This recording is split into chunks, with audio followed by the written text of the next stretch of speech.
All right, as you can see, my machine is been taken apart because I had to do some maintenance on it. So I had to take all this apart, and I had to get down in the crevices, as you can see, and sweep all this out and get all the dust and all the little loose thread or whatever.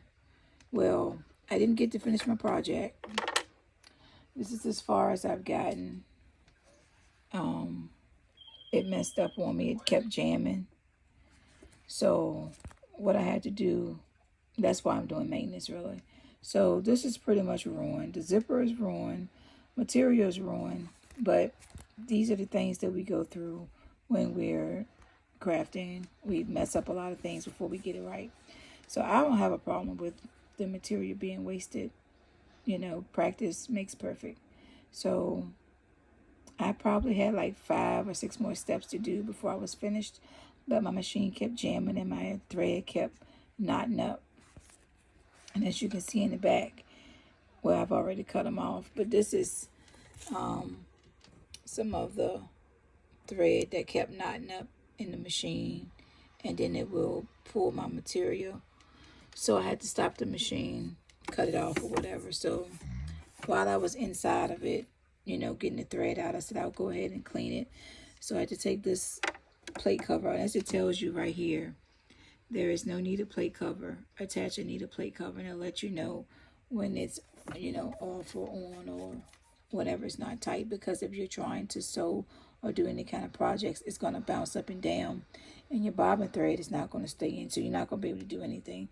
So this is a pretty smart machine. But as you know, most everything we get, as far as like machines, cars, anything, we have to do maintenance on it. We be nice to it, and it will be nice to us.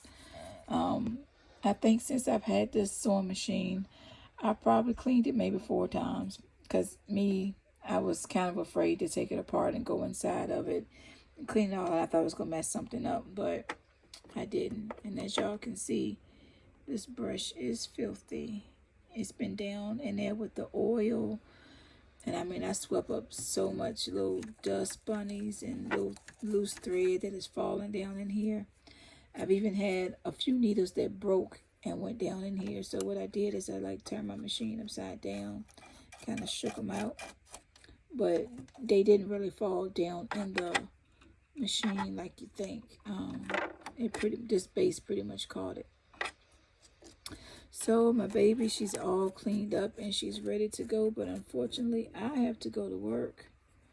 And I have to jump in the shower and get myself ready for work. So I have to leave this alone.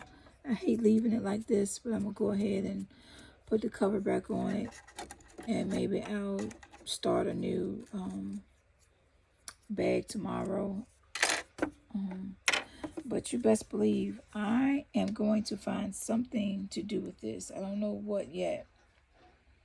I might just hand sew a back to it.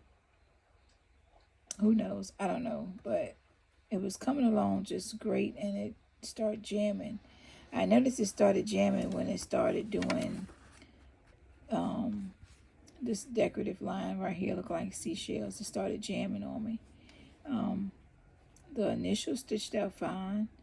Everything else stitched out fine. It's just when it started doing this right here, this decorative border, it started jamming. And then when it got to the top, it never been did that. It just jammed right at the first couple of 10 stitches. So as you can see, I've torn the zipper. But I'll find something to do with this. I'm not going to let it go to waste. But anyway, enough of that. I am going to put my machine back together, and which is simple. Pretty much you drop this down in there, but it's a certain way it has to be in here. And I have to put all this stuff back together, and then I'll jump in the shower and get ready for work, and I'll try it again tomorrow.